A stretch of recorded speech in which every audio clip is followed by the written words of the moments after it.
মাতৃভূমির সার্বভৌমত্ব রক্ষাই হওয়া উচিত সেনা অফিসারদের প্রধান ও একমাত্র দায়িত্ব।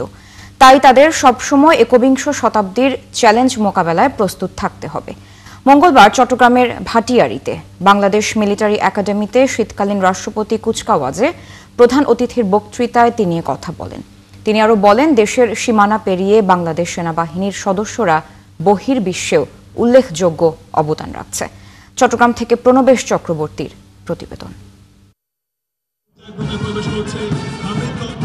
কঠোর অনুশীলনের পর দেশের স্বাধীনতা সার্বভৌমত্ব রক্ষায় নেতৃত্ব দেওয়ার সুযোগ, তাই কুচকাওয়াজে সম্মিলিত পদক্ষেপে সবার অবয়বে দেশ রক্ষার দীপ্ত শপথ। 89তম বিএমএ দীর্ঘমেয়াদী এবং 60তম বিএমএ বিশেষ কোর্সে নতুন অফিসার ক্যাডেটদের কমিশন লাভ উপলক্ষে মঙ্গলবার চট্টগ্রামের ভাটিয়ারীতে বাংলাদেশ মিলিটারি একাডেমিতে অনুষ্ঠিত হয় রাষ্ট্রপতি কুচকাওয়াজ। এতে প্রধান অতিথি হিসেবে অভিবাদন গ্রহণ করেন সেনাপ্রধান।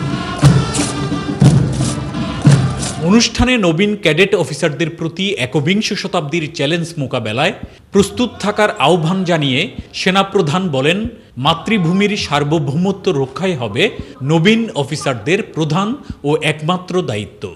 তোমাদেরকে যে কোনো ধরনের চ্যালেঞ্জ গ্রহণের জন্য সর্বদা প্রস্তুত থাকতে হবে।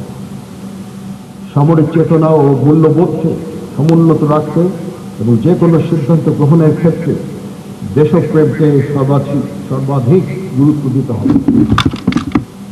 তোমাদেরকে সাহসিকতার সাথে সকল পরিস্থিতি মোকাবেলা করতে হবে। তোমরা প্রতিনিয়ত নিজেদের সক্ষমতাকে বাড়াতে সচেষ্ট থাকবে।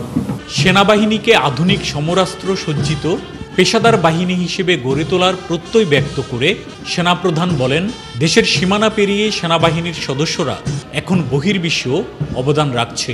চির উন্নত মমশির মূল মন্ত্রে দীক্ষিত বাংলাদেশ মিলিটারি একাডেমি দূরদর্শী পরিকল্পনা ও সাবলীল প্রশিক্ষণ পরিচালনার মাধ্যমে অত্যন্ত সুচারুভাবে বাংলাদেশ সেনাবাহিনী তথা বাংলাদেশকে সমৃদ্ধ করে চলেছে। আমরা বাংলাদেশ মিলিটারি একাডেমির এই অবদানের জন্য গর্বিত এবং তাদের কাছে কৃতজ্ঞ। অনুষ্ঠানে সেরা চৌকস ক্যাডেটদের হাতে পুরস্কার তুলে দেন সেনাপ্রধান। পরে নবীন অফিসারদের র্যাঙ্ক ব্যাচ পরিয়ে দেওয়া হয়।